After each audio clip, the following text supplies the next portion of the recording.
Overall excellent అన్న. ఈ మధ్య కాలంలో ఇలాంటి మూవీ అయితే రాలేదు. మనకి లాస్ట్ లక్కీ భాస్కర్ చూస్తాం, యునానిమస్ పాజిటివ్ రివ్యూస్. మళ్ళీ అలాంటి రివ్యూస్ మళ్ళీ ఈ మూవీకి అయితే వస్తాయి. అండ్ లాంగ్ రన్ కూడా చాలా బాగుంటుంది. ఒక ఇదేంటంటే మొత్తం ధనుష్ యాక్టింగ్తో మొత్తం డామినేట్ చేస్తాడు మొత్తాన్ని. ఓన్లీ నాగార్జున అనే కాదు, ఈవెన్ డైరెక్టర్ అయినా స్టోరీ అయినా మొత్తం అందరినీ డామినేట్ చేశాడు. తన డామినేషన్ వల్ల ఏంటంటే ఎక్కడ ఒక ల్యాగ్ ఫీల్ లేకుండా అరే చాలా బాగా చేస్తున్న ఫీల్ అయితే మొత్తం అయిపోయింది. 3 hours మనకు లెంత్ ఉన్నా సరే ఎక్కడ బోర్ కొట్టకుండా ల్యాగ్ లేకుండా 100% ఆడియన్స్ అయితే సీట్లో కూర్చోబెట్టారు 3 hours. నేషనల్ అవార్డు పక్క. In case national award Dhanush రాలేదంటే నేషనల్ అవార్డ్స్ ఉన్న క్రెడిబిలిటీ లేనట్టు, దాన్ని పట్టించుకోవాల్సిన అవసరం లేదు. ఆ లెవెల్ యాక్టింగ్ అయితే చేశాడు. 100% ధనుష్ యాక్టింగ్. ధనుష్ అందరినీ డామినేట్ చేశాడు. నాగార్జున యాక్టింగ్ బాలేదని కాదు కానీ అందరినీ ధనుష్ అయితే డామినేట్ చేశాడు. 100% డామినేట్ చేశాడు.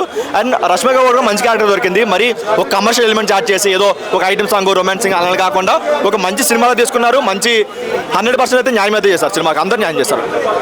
బాగా చేసింది. ఒక హీరోయిన్ క్యారెక్టర్లో కాకుండా ఒక సైడ్ క్యారెక్టర్లో 100% న్యాయం చేసింది. మరి క్రింజ్ యాక్టింగ్లో కాకుండా చాలా మెచ్యూర్డ్ పర్ఫార్మెన్స్ చేసింది. అండ్ అన్నెసరీ సాంగ్స్ ఏం లేకుండా, కామెడీ లేకుండా, అలా లేకుండా ఒక మంచి ఒక తెలుగు సినిమాలో అయితే తీసుకున్నారు. ఇది 100% Telugu cinema. 100% 4 pillars Dhanush acting. 4 pillars Dhanush acting. ఇంకా చెప్పుకోవాలంటే డిఎస్పీ బ్యాక్గ్రౌండ్ స్కోర్. తన బ్యాక్గ్రౌండ్ స్కోర్ అయితే మనకి కుబేరా ట్రాన్స్ ఒకటి, లేదంటే శివ సాంగ్ ఒకటి, లేదంటే నాది ఒక సాంగ్ ఉంటుంది. ఆ బిట్ అసలు చంపేశారు అసలు క్లైమాక్స్ బిట్గా అయితే. అండ్ చెప్పుకోవాల్సింది శేఖర్ కమ్లా డైరెక్షన్ గురించి. ఈ 3 ఆయన ప్రతిదీ కూడా డిఫరెంట్గా ట్రై చేస్తారు. ఇప్పుడు హ్యాపీ డేస్కి ఫిదాకి సంబంధం ఉంటుంది, అండ్ ఫిదాకి లీడర్కి సంబంధం ఉంటుంది, అండ్ లీడర్కి దీనికి కూడా సంబంధం లేదు. తెలుగులో కూడా ఎవరికి టచ్ అయిన ఒక మంచి పాయింట్ తీసుకొని చాలా బాగా ఎగ్జిక్యూట్ చేశాడు. అండ్ చాలా కష్టపడి తీసినట్టు అనిపించింది. చాలా బాగుందండి. ఫస్ట్ హాఫ్ అయితే అసలు excellent. Straight into the first meet direct స్టోరీలోకి వెళ్ళిపోయారు. చాలా మెయిన్ హీరో ఎవరు, అలాగే నాగార్జున గారికి కంబ్యాక్ అనుకోవచ్చా? సినిమాలో హీరో అంటే ప్రతి ఒక్కరు హీరోనే అండి. సినిమాలో స్టోరీ హీరో, శేఖర్ కమ్లా గారు డైరెక్టర్ గారు హీరో, ధనుష్ గారు అయితే అసలు అంటే ఆయన గతంలో కూడా నేషనల్ అవార్డు వచ్చాయి. ఈ సినిమాలో కూడా నేషనల్ అవార్డు రేంజ్ పర్ఫార్మెన్స్ చేశారు. అంటే ఒక స్టార్ హీరో ఇంకొక ఎవరు అంటే ఆ రోల్ ఫుల్ చేయలేరు అనిపిస్తుంది. డెఫినెట్ ధనుష్ చాలా బాగా చేశారు. ఇంకా నాగ్ సార్ కూడా ప్రీ క్లైమాక్స్ సీన్లో ఒక్కసారి చంపేశారు. నాగ్ సార్ కూడా చాలా బాగా. అండ్ రష్మిక రోల్ కూడా డీసెంట్.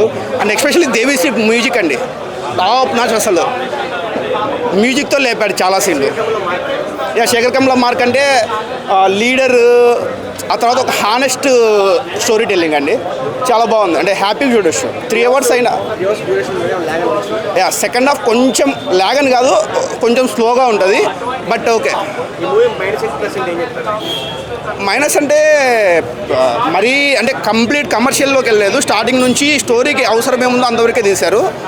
ప్లస్ అంటే అదే అండి, స్టోరీ దగ్గర నుంచి ప్రతి ఒక్కరు ధనుష్ పర్ఫార్మెన్స్ కానీ, నాగ్ సార్ కానీ, రష్మిక క్యారెక్టరైజేషన్ కానీ, శేఖర్ కమ్లా స్టోరీ టెల్లింగ్ కానీ, అంటే మెయిన్ దేవిశ్రీ మ్యూజిక్ అండి చింపి చావగొట్టేశాడు. మ్యూజిక్తో సినిమాని కలెక్షన్స్ వస్తే అది ఎవరి ఖాతాలో వేసుకోవచ్చు? ఇది ఈ మూవీకి ఒక మంచి కలెక్షన్స్ రెవెన్యూ వస్తే ఎవరి ఖాతా ఏముంది, ప్రొడ్యూసర్ ఖాతాలోకి వెళ్తుంది. అంటే అందరండి చెప్పా కదా, ఈ మూవీలో స్టోరీ అంటే ఇప్పుడు ప్రతి ఒక్కరు స్టోరీనే. నాగ్ సార్ హీరోనే, స్టోరీ హీరోనే, శేఖర్ కమ్లా గారి హీరోనే.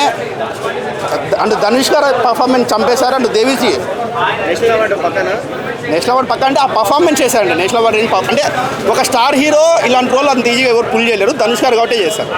సో హ్యాపీగా వెళ్ళొచ్చండి. డ్యూరేషన్ అవన్నీ టెన్షన్ పడుతుంది.